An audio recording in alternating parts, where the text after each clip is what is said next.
महाभारत काल की बात है। एक बार कृष्ण और बलराम किसी जंगल से गुजर रहे थे। चलते चलते काफी समय बीत गया और अब सूरज भी लगभग डूबने वाला था। अंधेरे में आगे बढ़ना संभव नहीं था, इसलिए कृष्ण बोले, बलराम, हम ऐसा करते हैं कि अब सुबह होने तक यहीं ठहर जाते हैं। सुबह होते ही हम अपने मंजिल की ओर बढ़ चलेंगे। बलराम बोले, पर इस घने जंगल में हमें खतरा हो सकता है। यहाँ सोना उचित नहीं होगा। हमें जागकर ही रात बितानी होगी।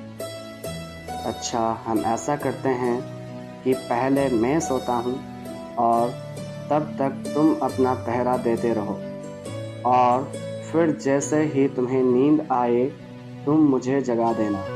तब मैं पहरा दूंगा और तुम सो जाना। कृष्ण ने सुझाव दिया। बलराम तैयार हो गए। कुछ ही पलों में कृष्ण जी गहरी नींद में चले गए और तभी बलराम को एक भयानक आकृति उनकी ओर आती दिखी। वो कोई राक्षस था। राक्षस उन्हें देखते ही जोर से चीखा और बलराम बुरी तरह डर गए। इस घटना का एक विचित्र असर हुआ। भय के कारण बलराम का आकार कुछ छोटा हो गया और राक्षस और विशाल हो गया। उसके बाद राक्षस एक बार और चीखा और पुनः बलराम डर गए। अब बलराम और भी सिकुड़ गए और राक्षस पहले से भी बड़ा हो गया। राक्षस धीरे धीरे बलराम की ओर बढ़ने लगा। बलराम पहले से ही भयभीत थे और उस विशालकाय राक्षस को अपनी ओर आता देख जोर से चीख पड़े, कृष्णा, और चीखते ही वह मूर्छित होकर गिर पड़े। बलराम की आवाज सुनकर कृष्ण उठे। बलराम को वहां देख उन्होंने सोचा कि बलराम पहरा देते देते थक गए और सोने से पहले उन्हें आवाज दे दी। अब कृष्ण पहरा देने लगे।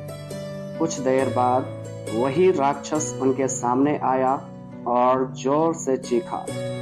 कृष्ण जरा घबराए नहीं और बोले, बताओ, तुम इस तरह चीख क्यों रहे हो?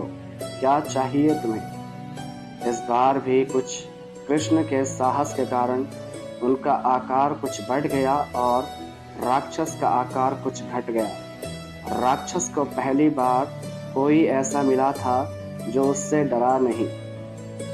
घबराहट में वह पुनः कृष्ण पर जोर से चीखा। इस बार भगवान श्री कृष्ण नहीं डरे और उनका आकार और भी बड़ा हो गया, जबकि राक्षस पहले से भी छोटा हो गया। एक आखिरी प्रयास में राक्षस पूरी ताकत से चीखा, पर कृष्ण मुस्कुरा उठे और फिर से बोले, बताओ, क्या तुम्हें चाहिए?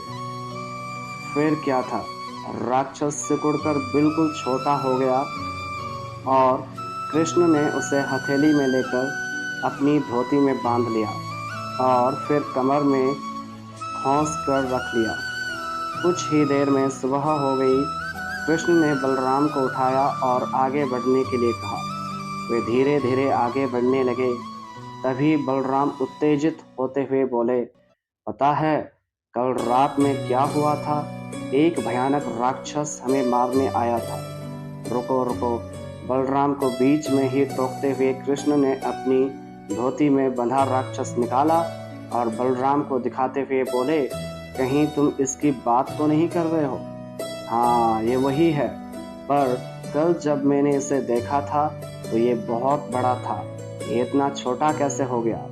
बलराम आश्चर्यचकित होते हुए बोले। फिर उसके बाद भगवान श्री कृष्ण बोले, जब जीवन में तुम किसी ऐसी चीज से बचने की कोशिश करते हो जिसका तुम्हें सामना करना चाहिए, तो वो तुमसे बड़ी हो जाती है और तुम पर नियंत्रण करने लगती है। लेकिन जब तुम उस चीज का सामना करते हो जिसका सामना तुम्हें करना चाहिए, तो तुम उससे बड़े हो जाते हो और उसे नियंत्रित करने लगते हो। दोस्तों, ये राक्षस दरअसल हमारी जिंदगी में आने वाली चुनौतियां हैं। अगर हम इन चुनौतियों को टालते हैं तो ये और बड़ी हो जाती हैं। आखिर में ये कंट्रोल करने लग जाती हैं।